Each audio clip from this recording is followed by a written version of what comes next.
کیا پچھلی امتوں میں بھی قربانی کی عبادت تھی؟ جی ہاں، ہر قوم میں طریقہ جدا جدا تھا.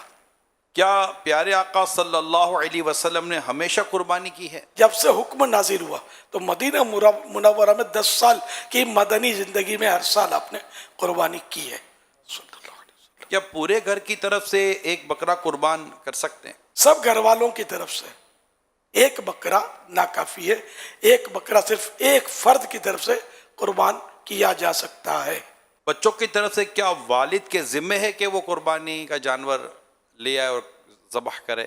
نہ، بیٹا یا بیٹی پڑھتے ہیں، کماتے نہیں ہیں، کیا قربانی ان پر بھی واجب ہو سکتی ہے؟ کماتا ہو یا نہ کماتا ہو، جو صاحب نصاب ہے اور قربانی کے شرائط پائے گئے اس میں واجب ہونے کے، تو اب قربانی اس کو کرنی ہوگی. ٹھیک ہے. برے والدین کی طرف سے قربانی کرنا کیا ضروری ہے؟ جی نہیں، کیا فوت شدہ مرحومین کا قربانی میں حصہ رکھا جا سکتا ہے؟ رکھا جا سکتا ہے. بیوی کی قربانی کیا شوہر کی ذمہ داری ہے؟ جی نہیں. فقیر کا قربانی کی نیت سے خریدا ہوا جانور مر جائے یا گم ہو جائے تو کیا حکم ہے؟ اس پر دوبارہ واجب نہیں ہے کہ نیا جانور خرید کر قربان کرے، وہ گیا اس کا. ٹھیک ہے. فقیر سے مراد یہ بھکاری نہیں ہے. بھکاریوں بس تو بعض اوقات بہت مال ہوتا ہے.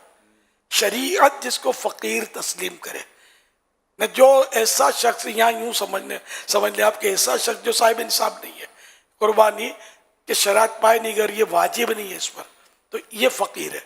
بھلے نہ 50 لاکھ اس کے پاس ہے لیکن 60 لاکھ کا مقروض ہے، یہ بھلے دیتا نہیں ہے لیکن 60 لاکھ کا قرضہ ہے اس پر، تو 50 لاکھ اس کے بعد ہونے کے باوجود یہ فقیر ہے. اگر یہ ادا کرتا ہے تب بھی 10 لاکھ مزید اس پر تو قرضہ رہ رہا ہے. قربانی کا ثواب ایصال ہو سکتا ہے؟ جی ہاں، جب نماز، روزے، حج، رمضان شریف کے روزے، زکوٰۃ، صدقہ ایصال ہو سکتا ہے، یوں قربانی کا بھی ایصال ثواب کیا جا سکتا ہے. کیا غریب قرض لے کر قربانی کر سکتا ہے؟ اگر غریب قربانی کرنا چاہے تو اس کے لیے ہے تو جائز، ثواب بھی ملے گا. اب قرضہ لے تو اس میں دیکھ لیں، اگر قرضہ ادا کرنے کی نیت ہے تو پھر بھی قربانی کرے تو ہو تو جائے گی.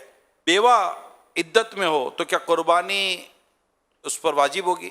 بالکل، اگر اس پر وہ شرائط پائے جا رہے ہیں تو اس کا بیوہ ہونا رکاوٹ نہیں ہے، قربانی تو واجب ہو جائے گی. عدت میں بھی قربانی کی جائے گی. کیا مسافر پر قربانی واجب ہوتی ہے؟ نہیں ہوتی، جس کو شریعت مسافر قرار دے. جو گوشت فروش ہوتے ہیں ان کو قربانی کے جانور پورا یہ 3 دن تک کاٹنے پڑتے ہیں، تو کیا وہ تو اتنے سارے جانور کاٹتے ہیں، تو کیا ان پر بھی قربانی واجب ہوتی ہے؟ اگر شرائط پائے گئے تو ان پر بھی واجب ہوتی ہے قربانی. تو یہ 3 دن کے بعد کریں؟ انہیں دنوں انہی دنوں وقت کے اندر ہی کرنا ہوگا. اب جب اتنے کرتے ہیں تو ایک پر چھری پھیرنے میں کیا دیر لگتی ہے؟